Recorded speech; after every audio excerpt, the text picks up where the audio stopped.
Hello and welcome to another video around painting my Elan. In this video I'm removing all of the trim bits that are attached to the main body panel of the car that I need to remove in order to get a good paint work done. This includes this trim bit here underneath the door, the door latches, the levers that you use to open the fuel flap and open up the hood stowage compartment, the hood stowage compartment seal, and everything around the fuel filler cap and the fuel filter nozzle and all of that stuff. So because of the shape of everything, it's easy to remove everything out of there and then sand it all. So let's get started. So the first screw you gotta remove is here, and the second screw is here at the back. As you can see, the speakers are here.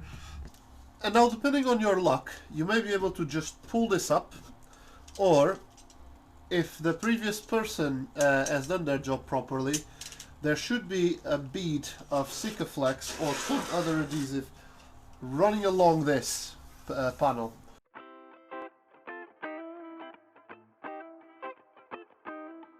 So with this now one done, let's move on to the next one. Well, next thing to prepare is just to continue removing bits and bobs so that I can paint the car. Well, I guess removing the fuel flap is the next thing in line.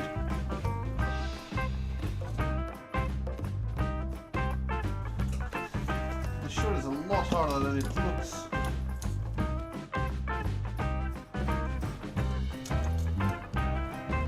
That took way too long, and I will definitely be replacing these because they're no good for us. But moving on. Well, while we're in the fuel flap, might as well take apart this to make sure that we can properly paint it.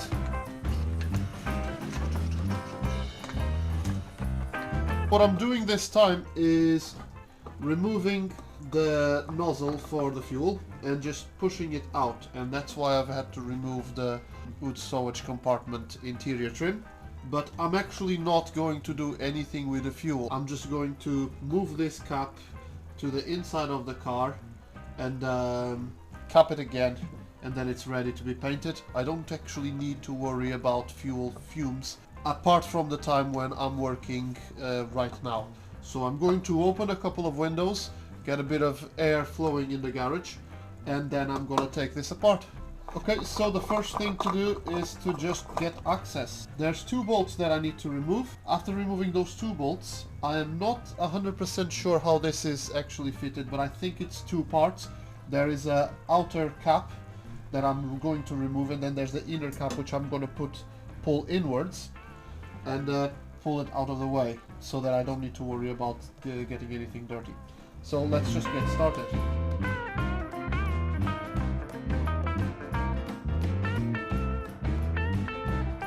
Well, I'm going to pause this, have a little bit of a read on the manual, and get back to it. So I've done a bit of reading about this, and what happens is that there's a bit of Sikaflex around here just to seal everything, and so I need to remove that, or prise apart things, taking into account that they will be stuck together with Sikaflex, and then everything should come apart just nicely.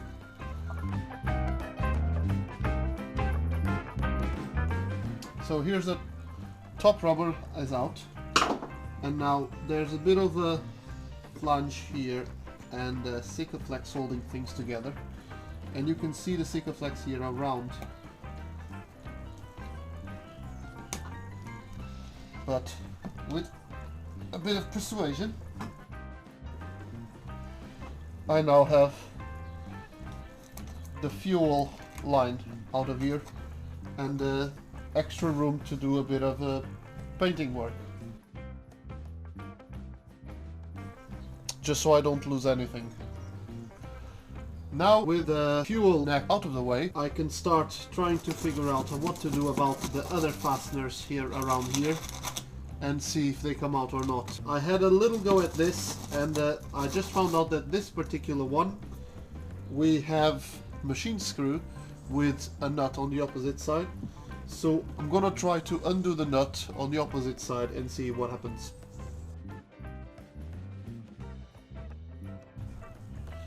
Okay, the good news is that this is coming out. The bad news is that this is getting rounded very, very quickly. So let's try a different approach to avoid it from spinning.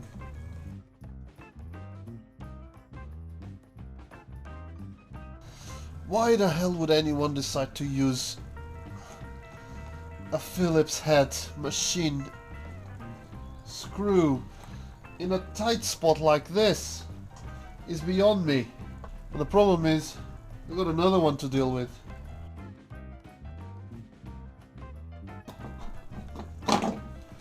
So there it is.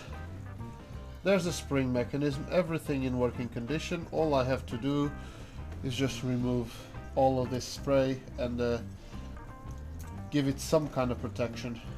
And I need to replace these with some better stuff. And now the last thing to do, and the spring around it and everything there, which hopefully that will come out without any major issues. There it is.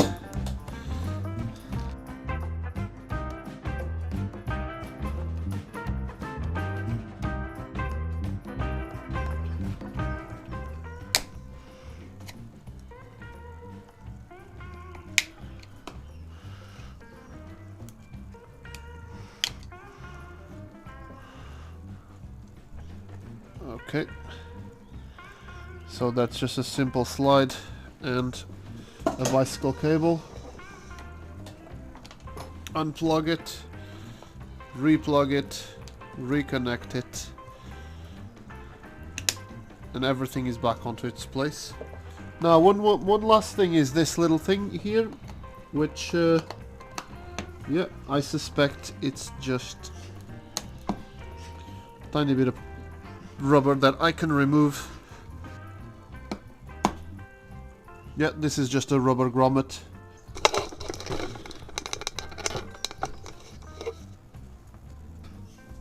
Last bit is just this, which is something that I've already worked on in the past, but I'm just going to replace it anyway, or, well, work on it again, I guess.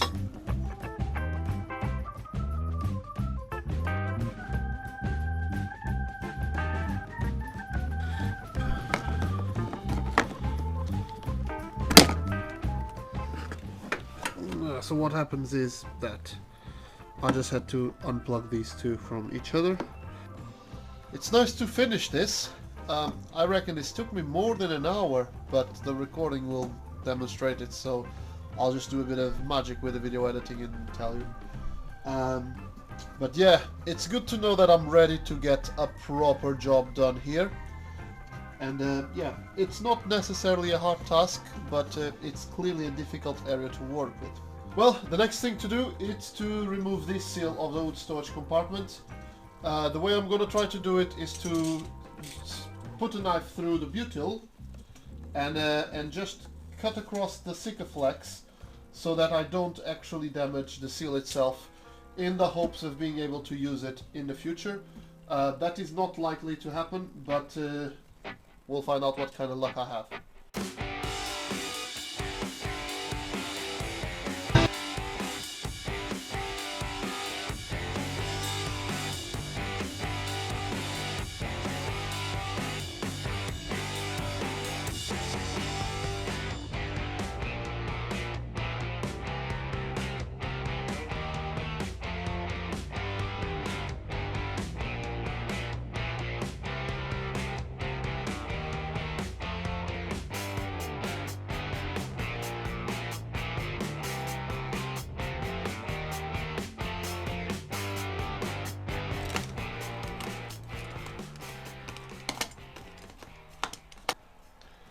And as you can see,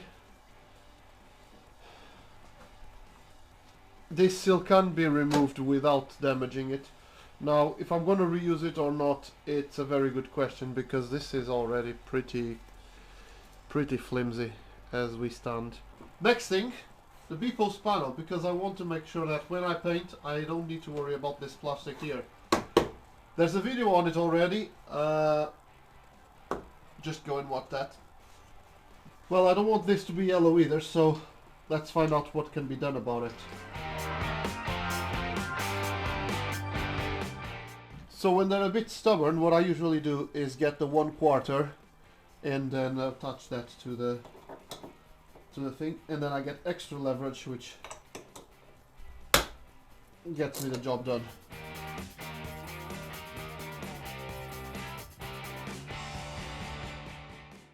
Right, now to get to these, what we've got here is a nut from the opposite side that you need to unscrew. So it's going to be difficult to get this in the camera.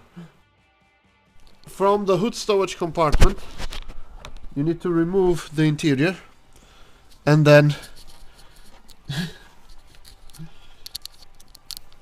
you need to reach over there to that nut. Should be able to see it now. I can't actually see it myself.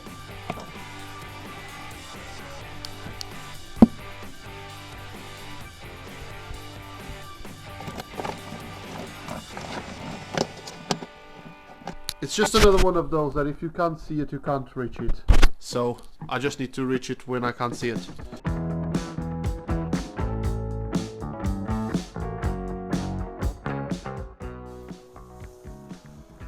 For the hood stowage compartment lever, all I'm doing is pulling out the nut and just breaking this free.